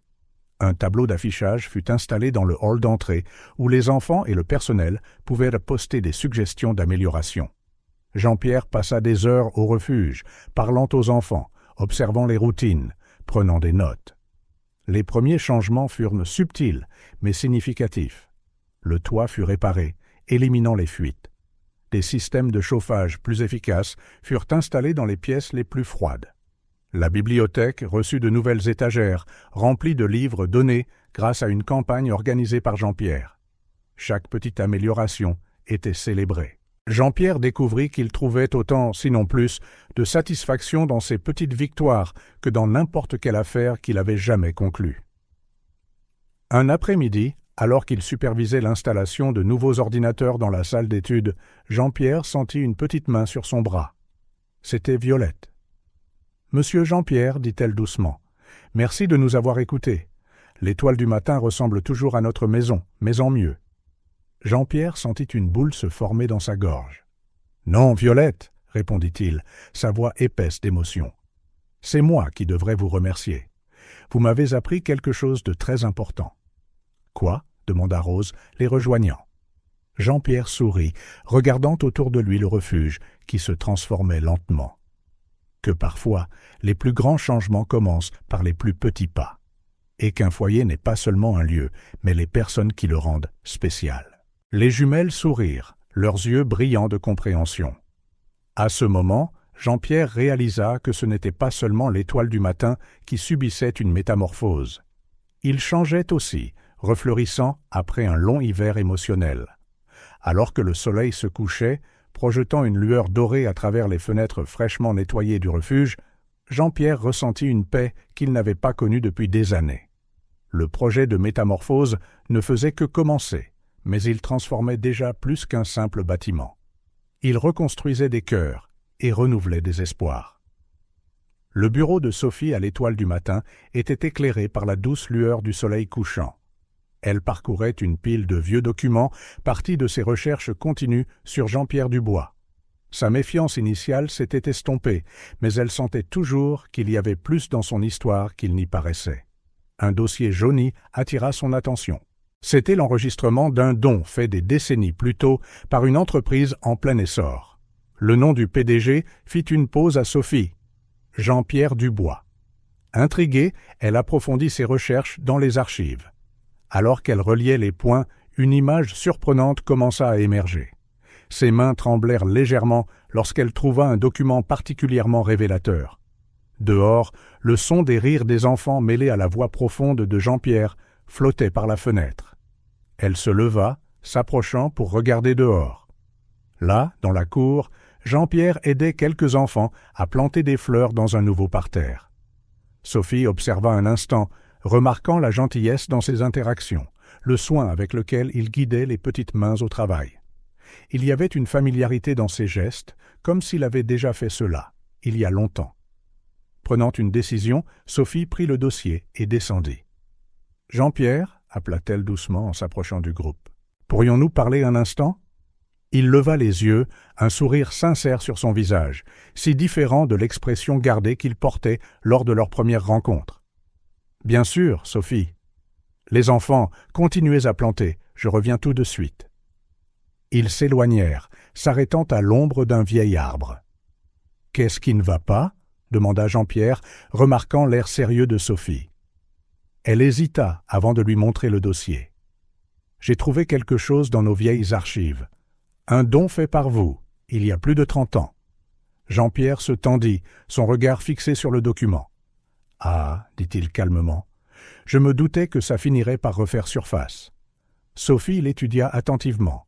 « Jean-Pierre, vous avez été ici avant, n'est-ce pas? Pas seulement en tant que donateur. » Il ferma brièvement les yeux, comme pour rassembler son courage. Quand il les rouvrit, ils étaient remplis d'émotions contenues. « Oui, admit-il. J'ai grandi dans un orphelinat, tout près d'ici. En fait, c'était dans ce même quartier, bien que ce bâtiment n'existe plus. » Le cœur de Sophie se serra. « Pourquoi ne nous l'avez-vous pas dit plus tôt ?» Jean-Pierre haussa les épaules, un geste chargé d'années de douleurs non dites. Au début, ça ne semblait pas pertinent. Et plus tard, « Eh bien, c'est une partie de ma vie que j'ai passé beaucoup de temps à essayer d'oublier. » Ils se dirigèrent vers un banc voisin, s'asseyant côte à côte. Les bruits des enfants jouant semblaient distants maintenant, comme s'ils étaient dans une bulle de temps séparée. « Ce n'était pas facile, continua doucement Jean-Pierre, de grandir sans famille, sans un endroit à appeler vraiment chez soi. Je me suis promis que si jamais je réussissais, je ferais quelque chose pour aider les enfants comme moi. » Sophie hocha la tête, comprenant. « Est-ce que c'est ce qui vous a ramené maintenant ?» Jean-Pierre laissa échapper un lourd soupir. « En partie. Mais la vérité est que j'ai oublié cette promesse pendant longtemps. J'étais tellement concentré sur la construction de ma vie, de ma famille. » Sa voix se brisa et Sophie posa instinctivement une main sur la sienne. « Vous n'êtes pas obligé de continuer si vous ne le voulez pas, dit-elle doucement. Mais Jean-Pierre secoua la tête. Non, il est temps que j'en parle. Il y a 3 ans, j'ai perdu ma femme, Amélie, et notre fille, Fleur, dans un accident de voiture. J'aurais dû être avec elle. Mais j'étais coincé dans une réunion d'affaires. Des larmes coulaient maintenant librement sur le visage de Jean-Pierre, mais il continua de parler. Après ça, je me suis refermé. Je me suis isolé du monde. J'ai passé les 3 dernières années à vivre comme un fantôme dans ma propre vie. Sophie sentit ses propres yeux se remplir de larmes. « Oh, Jean-Pierre, je suis tellement désolé. » Il esquissa un sourire triste. « Moi aussi. » Mais ensuite, ce jour de pluie, Rose et Violette sont apparues à ma porte. Et soudain, c'était comme si je pouvais à nouveau respirer. Sophie serra doucement sa main. Elles ont cet effet sur les gens. Jean-Pierre hocha la tête. Elles m'ont rappelé ma promesse, l'enfant que j'étais. Et j'ai réalisé que peut-être, en aidant d'autres enfants, je pourrais trouver un chemin pour revenir à moi-même. Un silence confortable s'installa entre eux, rempli seulement par les bruits lointains du refuge. « Merci d'avoir partagé ça avec moi, Jean-Pierre, » dit finalement Sophie. « J'ai l'impression de beaucoup mieux vous comprendre maintenant. » Il se tourna pour la regarder, ses yeux cherchant les siens. « J'aurais dû être honnête dès le début. Je suis désolé de ne pas vous avoir fait confiance plus tôt. » Sophie secoua la tête. « Non, je comprends. Parfois, porter notre propre histoire peut être trop lourd. » À cet instant, quelque chose changea entre eux. La dernière barrière de méfiance se dissipa, remplacée par une compréhension mutuelle née d'expériences partagées et de douleurs reconnues. « Vous savez, » dit Sophie, un petit sourire jouant sur ses lèvres, « je crois que je comprends enfin pourquoi les fleurs des jumelles vous ont choisi ce jour-là. » Jean-Pierre haussa un sourcil, curieux. « Pourquoi ? » « Parce que vous, plus que quiconque, comprenez ce que ces enfants traversent. Vous l'avez vécu. Et maintenant, vous avez la chance de faire la différence que vous avez toujours voulu faire. » Les mots de Sophie frappèrent profondément Jean-Pierre. Il sentit quelque chose se relâcher dans sa poitrine, une tension qu'il portait depuis si longtemps qu'il ne la remarquait presque plus. « Merci, Sophie, » dit-il, la voix tremblante, « de m'avoir donné cette chance. De croire en moi, même quand je ne croyais pas en moi-même. » Elle sourit, un sourire plein de compréhension et de compassion. C'est à ça que sert l'étoile du matin, Jean-Pierre. À donner des secondes chances, à guérir les cœurs brisés. Alors que le soleil se couchait complètement, projetant de longues ombres sur la cour, Jean-Pierre et Sophie restèrent assis dans un silence complice. Les vérités révélées cet après-midi avaient forgé un pont entre eux, un lien de compréhension et de respect mutuel. Et au cœur du refuge, les rires des enfants continuaient, un rappel constant du travail important qu'ils avaient devant eux, et de l'espoir qui éclot même dans les endroits les plus improbables. Tôt le lendemain matin, Sophie Martin reçut la nouvelle qui lui glaça le sang. Une lettre officielle, timbrée du sceau du conseil municipal, gisait sur son bureau. Ses mains tremblaient en lisant et relisant le contenu, croyant à peine les mots imprimés. L'étoile du matin risquait la fermeture. De nouvelles réglementations municipales exigeaient des rénovations et des mises à niveau importantes dans chaque orphelinat et refuge de la ville. Le délai était court et les coûts astronomiques. Pour une petite institution aux ressources limitées comme l'Étoile du matin, cela ressemblait à une condamnation à mort. Sophie laissa la lettre tomber sur le bureau, sentant le poids du monde sur ses épaules. Comment allait-elle le dire aux enfants ? Comment expliquerait-elle que le seul foyer que beaucoup d'entre eux connaissaient pouvait leur être enlevé ? Un léger coup à la porte la tira de ses sombres pensées. C'était Jean-Pierre, arrivant pour une autre journée de bénévolat. « Bonjour, So !» Il s'arrêta net en voyant son expression. Que s'est-il passé ? Sans un mot, Sophie fit glisser la lettre vers lui. Jean-Pierre la prit, ses yeux parcourant rapidement les lignes. En lisant, son expression passa de la confusion à l'incrédulité et finalement à la détermination. « Cela ne peut pas arriver, déclara-t-il, sa voix ferme. Nous ne laisserons pas faire. » Sophie sentit une étincelle d'espoir s'allumer dans sa poitrine. « Mais comment ? Les rénovations requises, les coûts sont astronomiques, Jean-Pierre. Nous n'avons pas les ressources. » Jean-Pierre reposa la lettre sur le bureau, ses yeux brillant d'une intensité que Sophie n'avait jamais vue. Peut-être que nous ne les avons pas maintenant, mais nous avons quelque chose de plus précieux, du temps et de la détermination. Il commença à faire les 100 pas dans le petit bureau, son esprit tournant à plein régime. Je vais utiliser mes contacts, voir si je peux obtenir une prolongation du délai. Pendant ce temps, nous pouvons commencer à collecter des fonds, à chercher des dons d'entreprise. Jean-Pierre, l'interjeta doucement Sophie, j'apprécie votre optimisme, mais vous ne comprenez pas les batailles bureaucratiques. Elles peuvent durer des mois, voire des années. Et pendant ce temps, les enfants seront dans l'incertitude, ne sachant pas s'ils auront encore un foyer demain. Le son des rires d'enfants flottait par la fenêtre ouverte. Dehors, les enfants commencèrent leur journée, inconscients de la menace qui planait sur leur maison. Jean-Pierre s'approcha de la fenêtre, observant la scène un instant. Quand il se retourna vers Sophie, il y avait une détermination renouvelée dans ses yeux. « Alors nous mènerons cette bataille sur tous les fronts possibles, » déclara-t-il. « J'utiliserai mon influence dans les affaires et la politique. Nous rallierons la communauté. Et plus important encore, nous garderons l'espoir vivant pour ces enfants. » Sophie sentit une boule se former dans sa gorge, touchée par la passion de Jean-Pierre. « D'accord, » dit-elle doucement. « Par où commençons-nous » Dans les semaines qui suivirent, l'Étoile du matin se transforma en un centre d'activité frénétique. Jean-Pierre passa des heures au téléphone, négociant avec des fonctionnaires municipaux, des avocats et des donateurs potentiels. Sophie coordonnait les efforts sur place, organisant des événements de collecte de fonds et mobilisant des bénévoles. Mais ce furent Rose et Violette qui surprirent tout le monde par leur initiative. Lorsqu'elles apprirent la menace qui pesait sur le refuge, les jumelles refusèrent de rester les bras croisés. « Nous pouvons faire une campagne », s'exclama Rose un jour, les yeux brillants d'excitation. « Oui », approuva Violette. « Nous pouvons dire à tout le monde dans le quartier à quel point l'Étoile du matin est importante. » Sophie et Jean-Pierre échangèrent des regards surpris, mais encourageants. « Et comment feriez-vous ça, les filles » demanda Sophie. « Avec des fleurs, bien sûr » répondirent les jumelles à l'unisson. Ainsi commença la campagne des fleurs de l'espoir.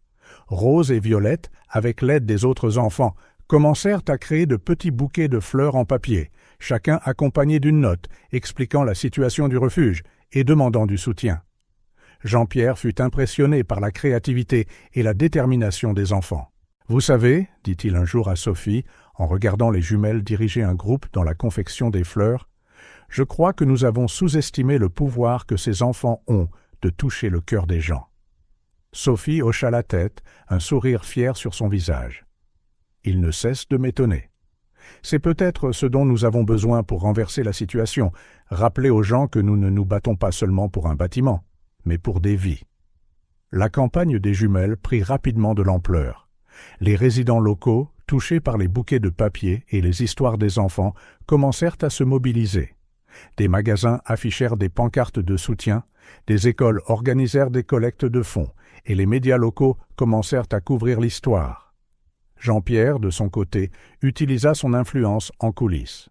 Des réunions avec des conseillers municipaux, des négociations avec des entrepreneurs prêts à offrir des rabais sur les rénovations nécessaires, et même une audience avec le maire furent organisées. Mais la bataille était loin d'être gagnée. Pour chaque pas en avant, il semblait y avoir deux nouveaux obstacles. Des délais serrés, des exigences bureaucratiques apparemment impossibles, et la menace constante de fermeture pesant sur tout le monde. Un soir, après une journée particulièrement frustrante de négociations infructueuses, Jean-Pierre se retrouva seul dans la cour du refuge. Le poids de la responsabilité qu'il avait assumée lui semblait écrasant. « Monsieur... » Jean-Pierre ? Une douce voix le tira de ses pensées. C'était Rose, tenant l'un des bouquets de papier. « Bonsoir, Rose, » sourit-il avec lassitude.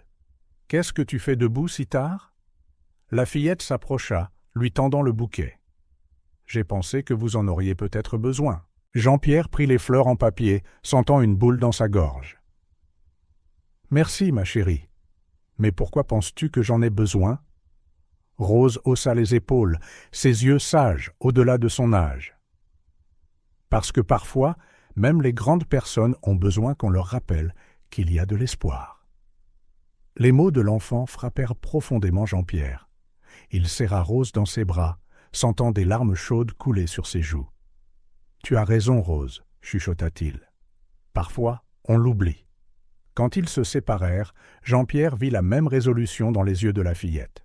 « Nous n'abandonnons pas, monsieur Jean-Pierre. L'étoile du matin est notre maison, et nous allons nous battre pour elle. » À cet instant, en regardant la petite silhouette de Rose retourner au refuge, Jean-Pierre sentit sa propre résolution s'aiguiser. Il ne se battait pas seulement contre des réglementations et la bureaucratie, il se battait pour l'avenir de ses enfants, pour leurs rêves et leurs espoirs. Le lendemain matin, lorsque Sophie arriva au refuge, elle trouva Jean-Pierre déjà dans son bureau, entouré de papiers et le téléphone collé à l'oreille. « Bonjour, dit-elle, notant l'énergie renouvelée dans ses yeux. « Des nouvelles ?» Jean-Pierre couvrit le micro du téléphone de sa main. « Peut-être. Je parle à un ami au conseil municipal. Je pense que nous pourrions avoir une chance de présenter notre cas directement au comité de zonage. » Sophie sentit une lueur d'espoir. Ce serait incroyable. Mais comment as-tu réussi ça? Jean-Pierre sourit, son regard dérivant vers la fenêtre où les enfants se rassemblaient pour une autre journée de campagne. Disons simplement qu'on m'a rappelé le pouvoir de l'espoir et de la détermination. Alors que le soleil se levait sur l'étoile du matin, illuminant les visages souriants des enfants et leurs bouquets de papier aux couleurs vives, une chose devint claire. La bataille était loin d'être terminée, mais avec des cœurs unis et une détermination sans faille, il y avait de l'espoir. Et parfois, c'était tout ce dont ils avaient besoin pour continuer. Le ciel était couvert ce matin d'automne, comme si la nature elle-même reflétait l'humeur de Jean-Pierre. Il se tenait aux portes du cimetière du Père-Lachaise, ses mains tremblant légèrement alors qu'il tenait un bouquet de marguerites, les préférées de Fleur. « Êtes-vous sûr de vouloir faire ça aujourd'hui ?» La douce voix de Sophie le tira de ses pensées. Jean-Pierre hocha lentement la tête, sans quitter des yeux le chemin devant lui. « J'ai repoussé ça assez longtemps, » répondit-il, sa voix à peine plus haute qu'un murmure. Sophie posa une main rassurante sur son épaule. « Je serai là avec vous, tout le long. » Avec un profond soupir, Jean-Pierre fit le premier pas. Le crissement du gravier sous ses pieds semblait étrangement fort dans le silence du cimetière. Chaque pas semblait un effort, comme s'il luttait contre une force invisible, le tirant en arrière. En approchant de l'endroit, des souvenirs longtemps refoulés inondèrent l'esprit de Jean-Pierre. Le rire mélodieux d'Amélie résonnant dans la maison, la joie pure de Fleur lorsqu'elle apprit à faire du vélo, le dernier matin passé ensemble avec les promesses d'un pique-nique pour le week-end, un qui n'eut jamais lieu. Finalement, ils arrivèrent aux pierres tombales, côte à côte, Amélie et Fleur du Bois, reposant à l'ombre d'un vieux chêne. Jean-Pierre sentit ses jambes flageoler et Sophie le soutint rapidement, l'aidant à s'asseoir sur un banc voisin. Pendant un long moment, Jean-Pierre fixa simplement les pierres tombales, incapable de parler. Les larmes qu'il avait retenues si longtemps commencèrent à couler librement. « Je suis tellement désolé, » chuchota-t-il enfin, sa voix tremblante. « J'aurais dû être là. J'aurais dû... » Sophie serra doucement sa main, offrant un soutien silencieux. Jean-Pierre posa délicatement les marguerites entre les deux pierres tombales. « Fleur adorait ces fleurs, » dit-il doucement. « Elle disait qu'elles étaient comme de petits soleils, toujours en train de nous sourire. » Un sourire triste traversa son visage alors que le souvenir l'enveloppait. Je me souviens d'un jour, juste avant l'accident. Fleur avait rempli tout le jardin de marguerites. Amélie était un peu contrariée au début, mais ensuite Fleur a dit « Maman, regarde combien de sourires j'ai plantés pour nous. » Et nous avons ri si fort tous les trois. Sa voix se brisa, interrompue par un sanglot. Sophie passa son bras autour des épaules de Jean-Pierre, lui offrant du réconfort. « Elles auraient adoré ce que vous faites à l'étoile du matin, » dit doucement Sophie. « Surtout Fleur. » Jean-Pierre hocha la tête, essuyant ses larmes. Elle avait un si grand cœur, toujours à vouloir aider les autres. Il fit une pause, prenant une profonde inspiration. « Parfois, quand je suis avec les enfants au refuge, je vois un peu d'elle en chacun d'eux. » Le silence retomba, rompu seulement par l'appel occasionnel d'un oiseau lointain. Jean-Pierre semblait rassembler son courage pour quelque chose.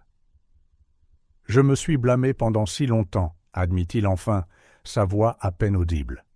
Si je n'avais pas été coincé dans cette stupide réunion, si j'étais allé avec elle. » Sophie serra sa main. « Jean-Pierre, vous ne pouviez pas savoir. Les accidents arrivent. Personne n'est à blâmer. » Il secoua la tête, de nouvelles larmes montant à ses yeux. « Mais j'aurais dû être là. J'aurais dû les protéger. C'était mon travail, et j'ai échoué. »« Vous n'avez pas échoué, » dit fermement Sophie. « Vous les aimiez, et elle le savait. C'est ça qui compte. » Jean-Pierre resta silencieux un long moment, absorbant les mots de Sophie. Quand il reprit la parole, sa voix tremblait d'émotion. « Vous savez, dans les premiers mois après l'accident, je pouvais à peine fonctionner. Je me suis enfoui dans le travail, essayant de ne pas penser ou ressentir.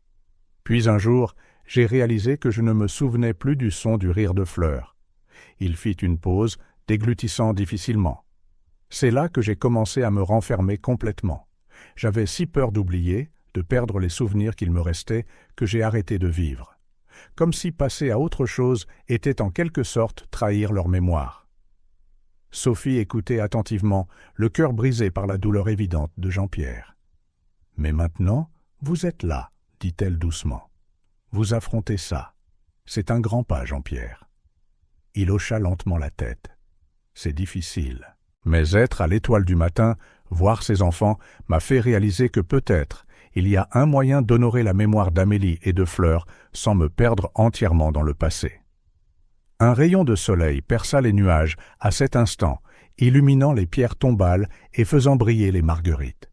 Jean-Pierre leva les yeux, un petit sourire se formant sur ses lèvres. « On dirait qu'elles nous font un signe, » dit-il, sa voix un peu plus légère.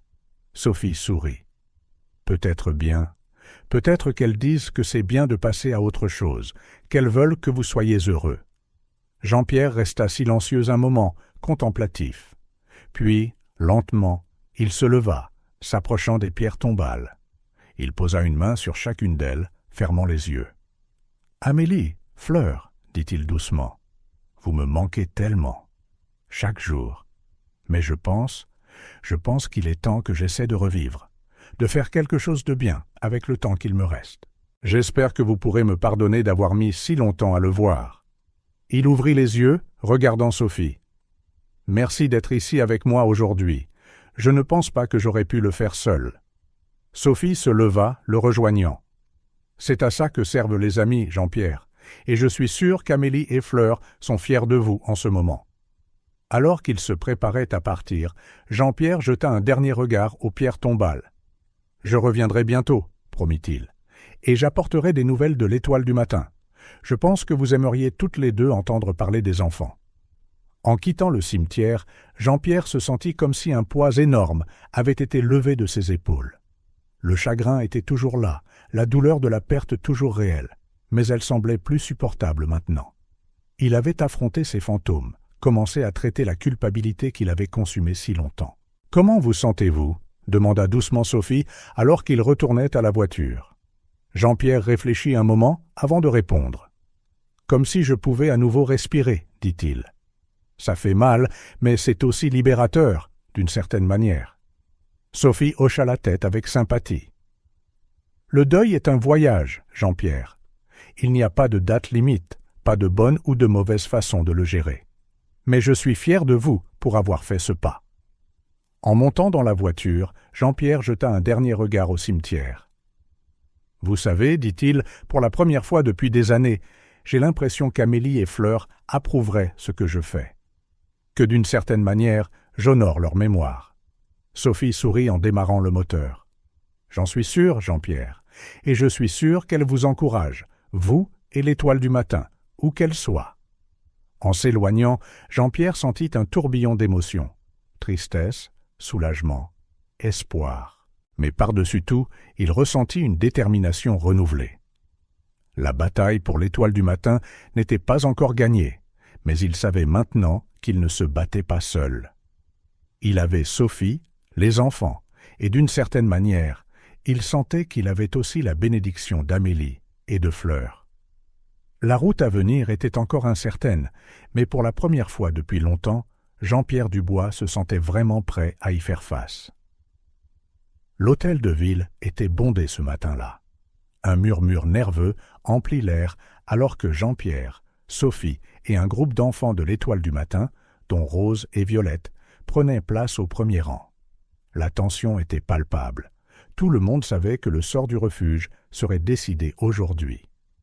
Jean-Pierre ajusta sa cravate, sentant le poids de la responsabilité sur ses épaules. Il jeta un coup d'œil à Sophie, qui lui offrit un sourire encourageant, puis aux enfants, leur visage un mélange d'anxiété et d'espoir. Le juge entra dans la chambre et un silence soudain tomba sur l'assemblée. « Nous sommes ici aujourd'hui, » commença-t-il, pour discuter de l'avenir du refuge. L'Étoile du matin, à la lumière des nouvelles réglementations municipales. Les heures suivantes furent des montagnes russes d'émotions. Les représentants de la ville présentèrent leurs arguments pour la fermeture du refuge, citant les réglementations et les coûts. Sophie contre-attaqua avec passion, détaillant l'importance du refuge pour la communauté et les améliorations déjà apportées. Puis vinrent les témoignages. Un par un, des membres de la communauté se levèrent pour parler. Il y eut l'épicier local, qui décrivit comment les enfants de l'Étoile du matin l'aidaient toujours à porter ses livraisons. L'enseignante à la retraite, qui faisait du bénévolat au refuge, parla des yeux brillants des enfants lorsqu'ils apprenaient quelque chose de nouveau. Mais ce furent les témoignages des enfants eux-mêmes qui touchèrent vraiment tout le monde. Tommy, un garçon de 10 ans, raconta comment le refuge l'avait accueilli après avoir perdu ses parents. « C'est le seul endroit où je ne me sens pas seul », dit-il, la voix tremblante. Mia, une adolescente timide, parla de la façon dont le refuge l'avait aidée à surmonter sa peur de faire confiance aux gens. « Ils m'ont montré qu'il y a encore de la gentillesse dans le monde, » dit-elle en essuyant une larme. Puis Rose et Violette se levèrent ensemble. Le juge offrit un sourire aimable aux jumelles. « Que voudriez-vous dire ?» Rose fit un pas en avant. « L'Étoile du matin n'est pas juste un bâtiment, » commença-t-elle. « C'est notre maison, notre famille. » Violette continua. « C'est là que nous avons appris que même quand la vie est dure, on peut toujours trouver une lueur d'espoir. » Les mots simples mais profonds des filles firent d'eau monter les larmes aux yeux de beaucoup dans l'assistance. Jean-Pierre sentit son cœur se serrer, se rappelant comment les jumelles avaient changé sa propre vie. Finalement, ce fut au tour de Jean-Pierre de parler. Il se leva lentement, ses yeux parcourant la salle, avant de se poser sur le juge. « Votre honneur, » commença-t-il, sa voix ferme malgré l'émotion. « Il y a quelques mois, j'étais un homme très différent, isolé, amer, perdu. Puis un après-midi pluvieux, 2 petites messagères sont apparues à ma porte. Il sourit à Rose et Violette avant de continuer. Elles m'ont apporté plus que des fleurs ce jour-là. Elles ont apporté l'espoir, la lumière et un rappel de ce qui compte vraiment dans la vie. » Jean-Pierre fit une pause, sa voix épaisse d'émotion. « L'Étoile du matin n'est pas juste un refuge, c'est un phare d'espoir. C'est un endroit où les enfants brisés trouvent la guérison, où les solitaires trouvent une famille. C'est un lieu de seconde chance. Pas seulement pour les enfants, mais aussi pour des gens comme moi. » Il regarda directement le juge. « Nous demandons aujourd'hui notre seconde chance.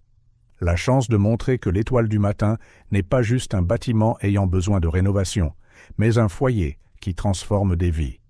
Donnez-nous cette chance, et je vous promets que nous ferons tout ce qui est en notre pouvoir pour respecter et dépasser chaque réglementation, pour faire de l'Étoile du matin un modèle pour les autres refuges. » La salle se tut lorsque Jean-Pierre termina, l'émotion de ses paroles persistant dans l'air. Le juge semblait profondément ému, mais avant qu'il ne puisse parler, une voix s'éleva du fond de la salle. « Attendez, je dois parler !» Toutes les têtes se tournèrent pour voir une femme d'âge moyen se frayer un chemin dans l'allée.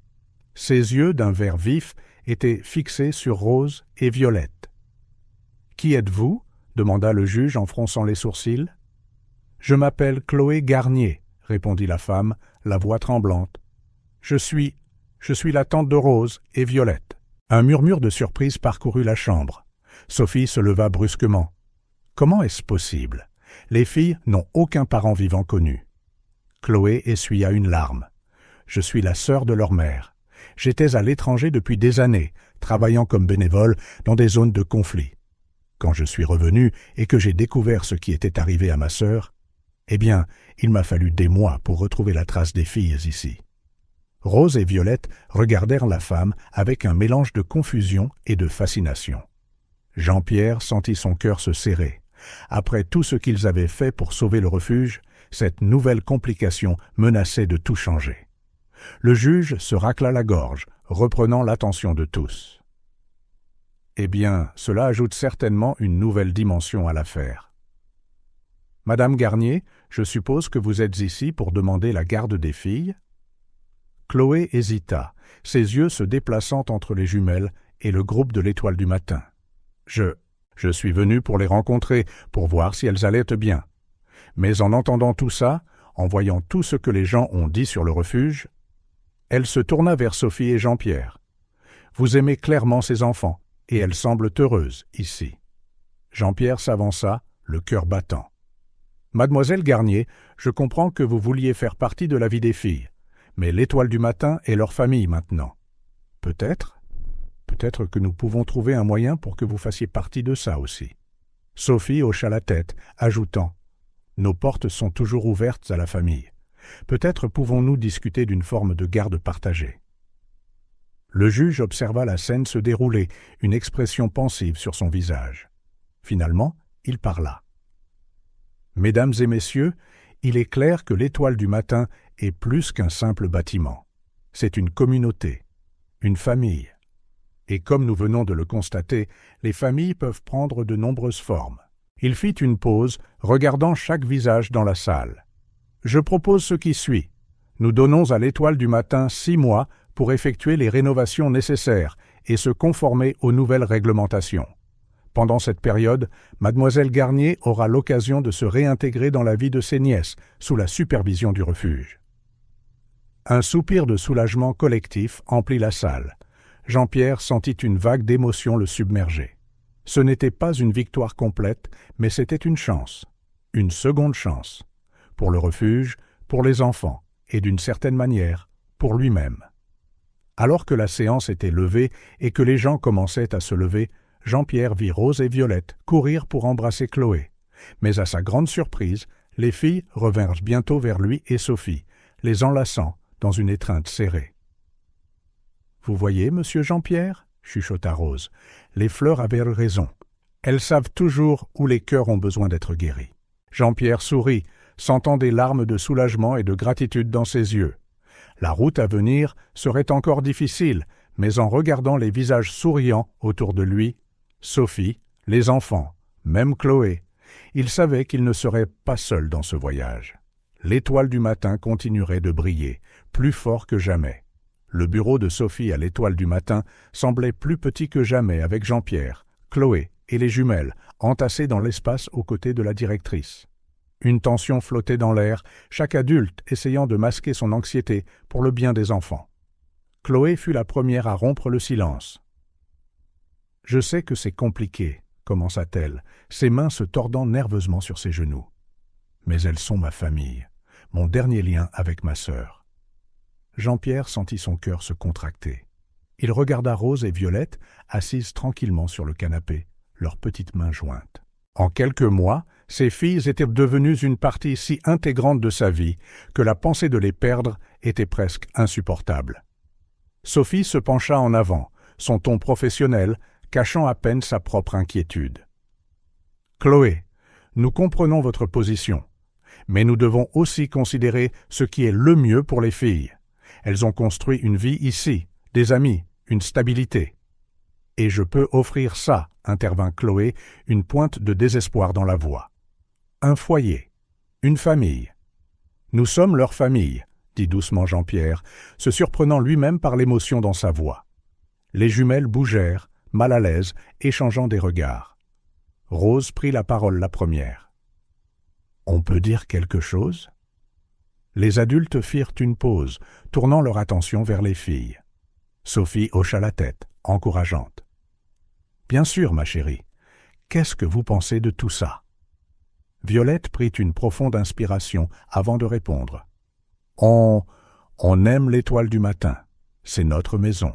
Monsieur Jean-Pierre et Madame Sophie, vous êtes comme des parents pour nous. Rose continua. Mais aussi, on a toujours rêvé d'avoir une vraie famille. Quelqu'un qui était vraiment à nous. Les mots des filles restèrent en suspens, chaque adulte en ressentant l'impact différemment. Chloé semblait pleine d'espoir, tandis que Jean-Pierre et Sophie luttaient pour cacher leur douleur. « Peut-être, dit lentement Sophie, que nous pouvons trouver un terrain d'entente. Quelque chose qui permette à Chloé de faire partie de la vie des filles sans les sortir complètement de l'environnement qu'elles connaissent. » Jean-Pierre hocha la tête, une idée prenant forme.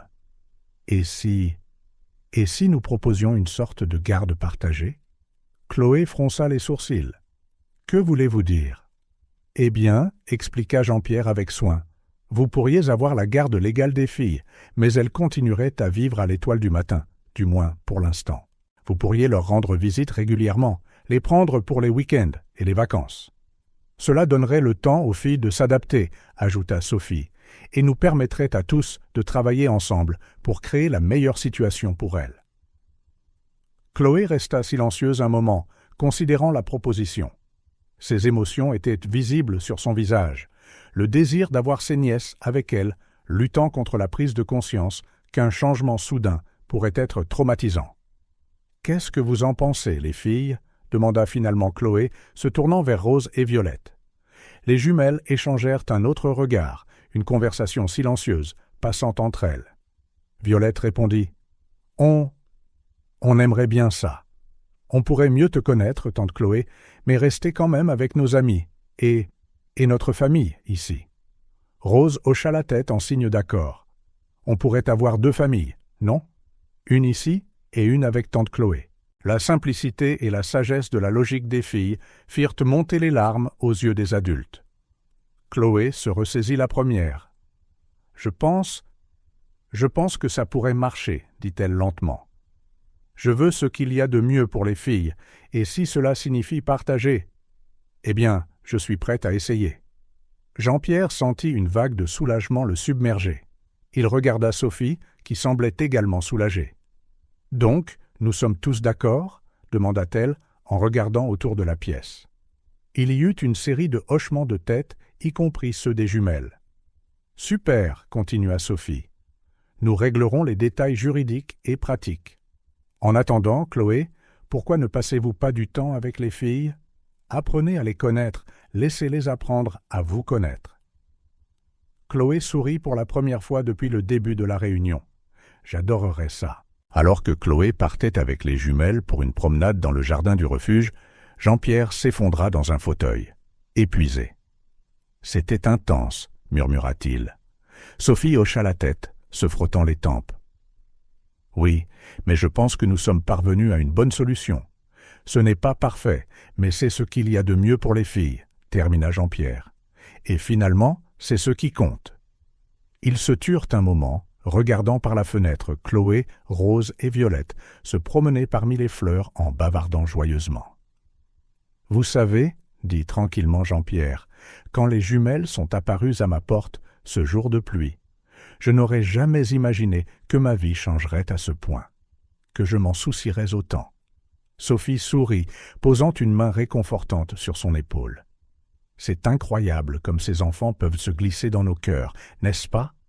Jean-Pierre hocha la tête, sentant un tumulte d'émotions.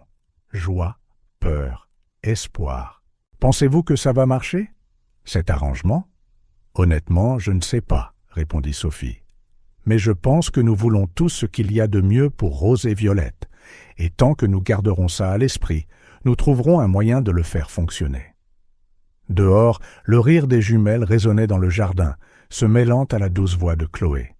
C'était une scène remplie de possibilités et de nouveaux départs. Jean-Pierre sourit, sentant une paix qu'il n'avait pas ressentie depuis des années. « Vous avez raison, dit-il. Ensemble, nous le ferons fonctionner. Pour elle. » Et ainsi, en cet après-midi ensoleillé, une nouvelle famille commença à se former. Non conventionnelle, peut-être un peu compliquée, mais pleine d'amour et de possibilités. L'avenir était encore incertain, mais pour la première fois depuis longtemps, Toutes les personnes impliquées le regardaient avec espoir et détermination. Le soleil matinal jetait une lueur dorée sur l'étoile du matin, désormais presque méconnaissable après des mois de rénovation. Le vieux bâtiment usé avait cédé la place à une structure moderne et accueillante, ses murs peints dans des teintes douces et joyeuses. Dans le jardin fraîchement planté et florissant, une enseigne brillante indiquait « Fondation l'Étoile du matin », un foyer pour tous les cœurs. Jean-Pierre Dubois se tenait à l'entrée, regardant les enfants courir avec enthousiasme sur le nouveau terrain de jeu. Son cœur était rempli d'une émotion qu'il pouvait à peine se rappeler il y a 1 an. Une joie pure et simple. C'est magnifique, n'est-ce pas? La voix de Sophie le tira de ses pensées. Elle le rejoignit, un air de satisfaction sur le visage. Jean-Pierre hocha la tête, la voix serrée par l'émotion. C'est plus que ce que j'aurais jamais pu imaginer. Un rire familier attira son attention. Rose et Violette couraient vers eux, suivies de près par Chloé, toutes portant des bouquets de fleurs éclatantes. « Monsieur Jean-Pierre! Madame Sophie! » crièrent les jumelles à l'unisson. « Regardez ce que nous avons cueilli pour la cérémonie d'aujourd'hui. » Jean-Pierre s'accroupit à leur niveau, admirant les bouquets. « Ils sont ravissants, les filles. Je suis sûr qu'ils égayeront la journée de tout le monde. » Chloé sourit, posant une main sur l'épaule de chaque nièce. Elles ont insisté pour se réveiller à l'aube pour trouver les plus belles fleurs. « Eh bien, dit Sophie, nous avons beaucoup à célébrer aujourd'hui, n'est-ce pas ?» En effet, la journée marquait non seulement la réouverture officielle de l'Étoile du matin, mais aussi la formalisation de l'accord de garde partagé entre Jean-Pierre, Sophie et Chloé. Ce fut un voyage semé d'embûches, mais le résultat dépassa toutes les attentes. Alors que les enfants retournaient en courant au jardin, Jean-Pierre se surprit à réfléchir aux événements des derniers mois. La bataille juridique pour sauver le refuge, la négociation tendue sur l'avenir de Rose et Violette, et enfin, la solution surprenante qui avait émergé. L'idée de la garde partagée avait évolué en quelque chose de plus profond. Jean-Pierre, Sophie et Chloé étaient devenus une unité, une famille non traditionnelle, unie par leur amour pour les jumelles et pour tous les enfants de l'Étoile du matin. « Il est presque l'heure », lui rappela Sophie en vérifiant sa montre. « Nous ferions mieux de nous préparer pour la cérémonie. » Jean-Pierre hocha la tête en redressant sa cravate. Dans quelques minutes à peine, il se tiendrait devant une foule de sympathisants, de donateurs et de fonctionnaires municipaux pour annoncer officiellement la création de la Fondation l'Étoile du matin. Quand le moment arriva, Jean-Pierre monta sur la petite scène installée dans le jardin, sentant le poids du regard de tous sur lui. Il prit une profonde inspiration, puisant sa force dans la vue de Rose et Violette, souriant avec encouragement au premier rang. « Il y a 1 an, commença-t-il, sa voix ferme malgré l'émotion, j'étais un homme très différent, isolé, amer, sans but. Puis, un jour de pluie, 2 petites messagères sont apparues à ma porte. Ses yeux trouvèrent Rose et Violette, qui lui rayonnèrent en retour. Elles m'ont apporté plus que des fleurs ce jour-là. Elles m'ont apporté l'espoir, la lumière et un rappel de ce qui compte vraiment. » Jean-Pierre fit une pause, regardant la foule rassemblée. « Aujourd'hui, nous ne sommes pas seulement ici pour rouvrir le refuge l'Étoile du matin, mais pour lancer quelque chose de bien plus grand. La Fondation l'Étoile du matin sera dédiée au soutien des enfants orphelins dans tout le pays. Nous fournirons des ressources, une éducation et, par-dessus tout, de l'amour et des soins à ceux qui en ont le plus besoin. » Des applaudissements résonnèrent dans le jardin. Jean-Pierre vit des larmes dans les yeux de Sophie et de Chloé, qui se tenaient côte à côte, leurs mains jointes à celles de Rose et Violette. « Cet endroit, continua Jean-Pierre en désignant le refuge rénové, n'est pas seulement un bâtiment. C'est un foyer, une famille, un phare d'espoir. Et c'est avec une grande joie que j'annonce que notre famille s'est un peu agrandie. » Il fit signe à Sophie, Chloé et aux jumelles de le rejoindre sur scène. Par des circonstances extraordinaires et beaucoup d'amour, nous avons formé une famille non traditionnelle, mais profondément unie. Sophie, Chloé et moi partagerons la garde, non seulement de Rose et Violette, mais de chaque enfant qui passera par ces portes. il y eut des murmures de surprise et d'approbation de la part du public. Parce qu'en fin de compte, conclut Jean-Pierre, la voix épaisse d'émotion, c'est de ça qu'il s'agit à l'Étoile du matin. Construire des familles, donner des secondes chances, répandre l'amour et l'espoir où que nous puissions. Quand les applaudissements se turent enfin et que la cérémonie officielle prit fin, Jean-Pierre regarda avec le cœur plein Rose et Violette courir dans le jardin, distribuant leurs fleurs à chaque personne présente. « Elles ont vraiment un don, n'est-ce pas ?» commenta Chloé en le rejoignant. Jean-Pierre hocha la tête en souriant. « Elles ont changé ma vie complètement, m'ont donné un but, une famille. Elles nous ont donné une famille, corrigea doucement Sophie en se rapprochant. À nous tous. » Alors que le soleil montait plus haut dans le ciel, baignant l'étoile du matin d'une lumière dorée, Jean-Pierre sentit une paix profonde s'installer dans son cœur. Le chemin qu'il avait mené ici n'avait pas été facile, mais chaque défi, chaque obstacle en avait valu la peine. Il regarda les jumelles distribuer la dernière de leurs fleurs, leur visage rayonnant de joie. À cet instant, Jean-Pierre sut avec une certitude absolue qu'il avait trouvé sa véritable raison d'être. « Vous savez, dit-il doucement à Sophie et Chloé, je crois que je comprends enfin ce que Rose et Violette voulaient dire ce premier jour. »« Quoi donc ?» demanda Chloé, curieuse. Jean-Pierre sourit, des larmes de joie brillant dans ses yeux. Que parfois, tout ce qu'il faut pour guérir un cœur brisé, c'est un simple acte de gentillesse, un bouquet de fleurs livré sous la pluie. Et tandis que le nouveau jour se déployait autour d'eux, plein de promesses et de possibilités, Jean-Pierre Dubois sut qu'il avait enfin trouvé son foyer, sa famille et sa propre étoile du matin.